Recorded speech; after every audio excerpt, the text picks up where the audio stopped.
राम राम जी सभी को स्वागत है आपका एक और नए ब्लॉग में। आज हम सब लोग बैठे थे तो सबका एक प्लान बनता है कि चलो बाहर चलते हैं घूमने। जैसे ही हम तैयार होने लगे तो भानु भाई बोलते हैं कि राजमहल में लगी हुई है सेल ब्रांडेड कपड़ों की। तो मैंने कहा चलो। अब मम्मी भी तैयार होगी। मम्मी कह रही थी गर्मी बहुत हो रही है, क्या करें चल के। मैंने कहा चलते हैं और क्या, टाइम पास हो जाएगा। तो हम लोग जैसे ही बाहर निकले तो देखो मौसम कितना बढ़िया हो रहा था, पूरे बादल चमक रहे थे। तो हम यहाँ पे आ चुके हैं। गर्मी तो हो ही रही थी, गर्मी का क्या करना है, अब तो घूमना है तो गर्मी का क्या देखना।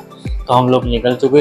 ये देखो बिजनौर रात में कितना सुंदर लगता है। रात में ही अच्छा लगता है कहीं बाहर जाना, क्योंकि लाइट्स वगैरह जलती रहती है। तो ये देखो हम पहुंच चुके हैं फाइनली राजमिलन बैंक्वेट हॉल में, जहाँ पे लगी हुई थी सेल, जो कि थी ब्रांडेड कपड़ों की। जी हाँ, ब्रांडेड कपड़ों की सेल थी, जो सिर्फ 3 दिन के लिए है।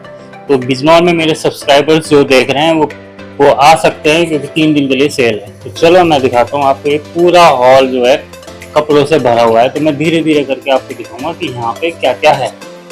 अब यहाँ भीड़ बहुत कम थी आज, क्योंकि हम बिल्कुल सही टाइम पे पहुंचे थे। ये पूरा सेक्शन है लेडीज का। अब हम लोग चले गए अपने सेक्शन में, जो कि है जेंट्स का, जिसमें थी शर्ट्स, टी शर्ट्स, जीन्स। अब मैं आपको बता दूं कि ये सब कुछ ब्रांडेड था।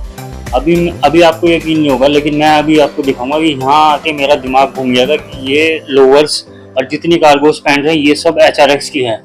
और जब मैंने ये देखा कि ये सारी HRX की है, मेरा दिमाग घूम गया कि भाई इतनी सस्ती, मात्र 500 रुपये में ये लोअर था। तो मैं जल्दी जल्दी छाटने लगा, देखता हूँ क्या है। और यहाँ देखो, अब ये भी ब्रांडेड थी ये शर्ट, पेपे जीन्स की। अब बताओ ये 500 रुपये में ये है फर्स्ट कॉपी या सेकंड कॉपी है, पता नहीं। अब यहाँ मिल गए हमारे सब्सक्राइबर्स और सुगंधा की दोस्त, जो कि पहली बार ब्लॉग में आए हैं। अब हम वापस आते हैं अपनी शॉपिंग पे। तो सुगंधा और मम्मी ट्राई करने लगी अपने लिए कुर्तीज, और मैं भी यहाँ पे देखने लगा पैंट्स भी यहाँ पे सारी ब्रांडेड थी। अब सेल का मतलब ये होता है कि हमें वहां से छाटने होते हैं कपड़े। अब हम आए हैं दूसरे दिन, तो हमें मिलेगा थोड़ा सा माल, जो कि है डेली वेयर्स के हिसाब से। डेली वेयर्स के हिसाब से अगर आप देख रहे हो तो चीप एंड बेस्ट ये है यहाँ पे। अब मैं इनसे बोलने लगा कि जो जो आपको पसंद है आप वो ले लो, और मुझे जो पसंद है मैं वो ले रहा हूँ। लेकिन हमें कुछ पसंद नहीं आया, क्योंकि हम दूसरे दिन आते हैं। अब चलते हैं वापस घर।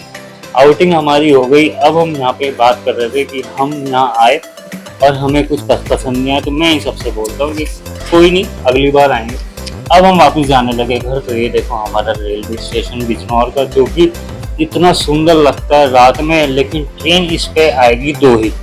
अब हम आ गए घर। घर आके हम लोग सब लोग बैठते हैं, क्योंकि लग रही थी भूख, खाने का टाइम हो रहा था। यहाँ पे जब सब बैठे तो भानु और सुगंधा बोलते हैं कि आइसक्रीम खाने का मन करता है। मैं भानु से बोला कि भाई जाके ले आ। अब भानु यहाँ पे ले आया आइसक्रीम। अब मैं देखता हूँ कि ये कौन कौन सी आइसक्रीम लाया है, जो कि 4 फ्लेवर्स में थी सबके लिए। भानु को सबका पता है कि किसको क्या पसंद है। कोन्स वगैरह है, मटका कुल्फी है, और सुगंधा की फेवरेट फ्रॉस्टेड है। सुगंधा बहुत खुश हो गई। तो चलिए गाइस, करते हैं इस व्लॉग को एंड। Bye bye.